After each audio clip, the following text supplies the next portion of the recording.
नमस्कार, मी प्रमोद स्वागत करतो सर्वांचं प्राधान्य न्यूज मध्ये।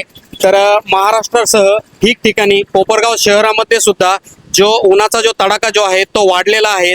त्याचबरोबर आपण जर बघितलं तर 13 एप्रिल रोजी अकोल्यामध्ये जे उन्हाचं जे तापमान जे होतं ते 41°C याप्रमाणे गेलेलं होतं आणि काल 13 एप्रिल रोजी कोपरगावमध्ये सुद्धा जे उन्हाचं जे तापमान जे होतं ते जवळजवळ 40च्या पार इतकं जे आहे ते पोहोचलेलं आहे।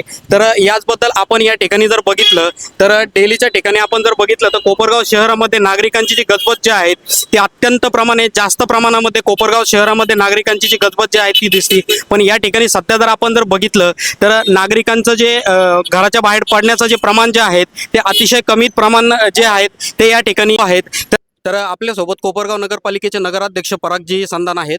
तर साहेब, काय सांगाल, कोपरगावमध्येच त्याचबरोबर संपूर्ण महाराष्ट्रात नव्हे तर कोपरगाव शहरातही उन्हाचा जो तडाखा जो आहे तो अतिशय वाढलेला आहे। तर कोपरगाव नगरपालिकेकडनं आपल्याकडनं काय उपाययोजना ज्या आहेत त्या केलेल्या आहेत? आता जर आपण बघितलं तर ग्लोबल वॉर्मिंग सगळीकडेच दिवसेंदिवस तापमान वाढत चाललेलं आहे। त्याला आपणही कारणीभूत आहोत।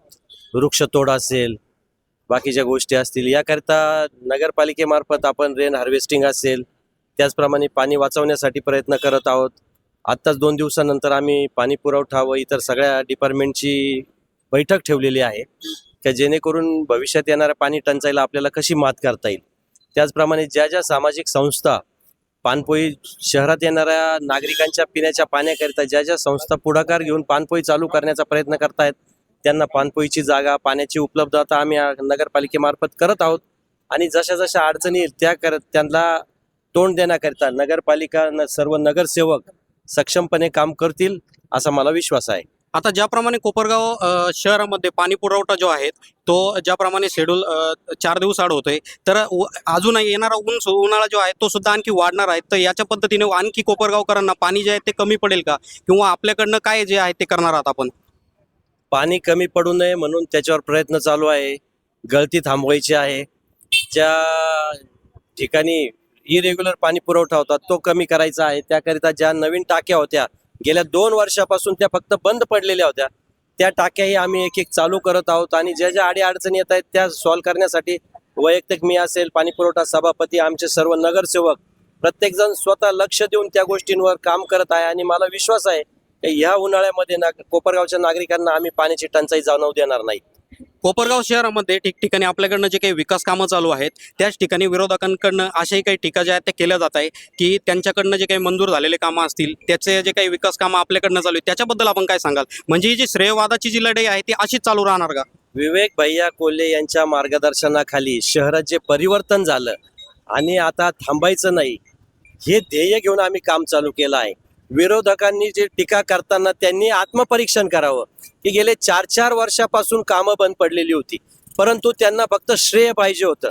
त्यांना श्रेया व्यतिरिक्त कोणतीही गोष्ट जाणवत नाही, त्यामुळे ते टीका करत असतात।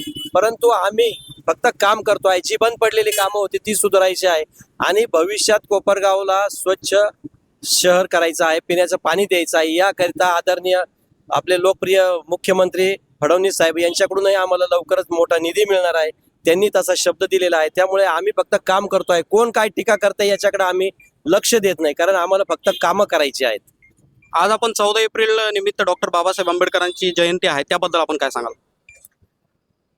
महामानव बोधिसत्व डॉक्टर बाबासाहेब आंबेडकर यांच्या जयंतीनिमित्त प्रथमतः मी सगळ्यांना शुभेच्छा देतो आणि त्यांना अभिवादन करतो। ज्यांनी आपल्याला घटना दिली का ज्या घटनेच्या अधिकारामुळे आज आपण इथे उभे आहोत, प्रत्येक नागरिकाला त्याचा मान सन्मान, महिला असतील पुरुष असतील प्रत्येकाला तो सन्मान दिला। लहान मोठा असा कोणताही भेदभाव न ठेवता त्यांनी प्रत्येकाला समान वागणूक आणि शिका, संघर्ष करा आणि संघटित व्हा हा जो मोलाचा आपल्याला सल्ला ते देऊन गेले, त्यावर आजही भारत देश चालू आहे। त्यामुळे आपण जगामध्ये आर्थिक महासत्ता होण्याच्या दृष्टीने आपण त्या दिशेने आपली वाटचाल करत आहोत। परंतु नुसते जयंती आणि पुण्यतिथीला त्यांचे विचार आचार आणि भाषणातून न मांडता त्या प्रत्येक नागरिकाने त्या आचरणात आणले पाहिजे अशी माझी भावना आहे। शेवटचा एक प्रश्न बघता आपल्याला 100 दिवसामध्ये 100 कामे करणार असा एक आपण निर्धार जो आहे तो घेतलेला होता, तर हा जो कार्यक्रम जो आहे तो आपण कधी जाहीर करणार आहात? आम्ही लवकरच एवढ्या 8 दिवसात तो जाहीर करणार आहोत, कारण काय झालं मधल्या काळात बरेच दिवस गेल्या 20 दिवसापासून सीओ साहेब रजेवर आहेत आणि आम्ही जे विवेक भाईंच्या मार्गदर्शनाखाली विश्वासनामा दिला होता आणि त्याचप्रमाणे जे 100 दिवसात कामं प्रस्तावित केली होती त्यातली बरीचशी कामं आम्ही केलेली आहे. जसं आम्ही शहरासाठी ॲम्ब्युलन्स आणली, आता तिचं लोकार्पण झालंय. या GB मध्ये तिची रूपरेषा ठरून तिचं कामकाज चालू होईल. विविध उद्यान, शिवाजी उद्यान असेल, बाकीचे उद्यानं असतील, नमो गार्डन असतील, या उद्यानांची कामं चालू केली आहे. शहरातली स्वच्छता वाढवलेली आहे, स्वच्छ पाणी द्यायला सुरुवात केली आहे. लवकरच एक 15 दिवसात फिल्ट्रेशन प्लॅन्टचं काम चालू होऊन अजून स्वच्छ पाणी चालू होईल. त्याचप्रमाणे स्वच्छतेच्या नवीन याच्यामध्ये नवीन कॉन्ट्रॅक्टमध्ये पण माणसं वाढून त्याची शहराची स्वच्छता चालू करणार आहोत. आणि महिलांचा जो महत्त्वाचं अडचण होती, रात्री 11 पासून पहाटे 4 वाजेपर्यंत जे पाणी यायचं, तर ते पाणी आम्ही बंद करून प्रत्येक महिलेला दिवसा पाणी देण्याचा प्रयत्न करणार आहोत, की ज्या आमच्या माता भगिनींना रात्री अपरात्री उठून त्याची अडचण होणार नाही. त्याचप्रमाणे शहरातले स्ट्रीट लाईट असतील, जे प्रलंबित कामं होते, जो गावातला जो जुन्या गंगाच्या देवीच्या मंदिराकडे जाणारा रस्ता असेल, इतर कामं असतील, ड्रेनेजची कामं असतील, ही सगळेच कामं आम्ही मार्गी लावत आहोत. लवकरच एक 18 हायमॅक्सचं लोकार्पण आम्ही करत आहोत. जसं आपण ऐंसता स्तंभ असेल किंवा विविध जे जे मोठे चौक असतील ते आम्ही आपले त्यांना तिथे हायमॅक्स देऊन लोकार्पण करत आहोत. शहरामध्ये फवारणी चालू केलेली आहे, पावडरची डस्टिंग चालू केलेली आहे.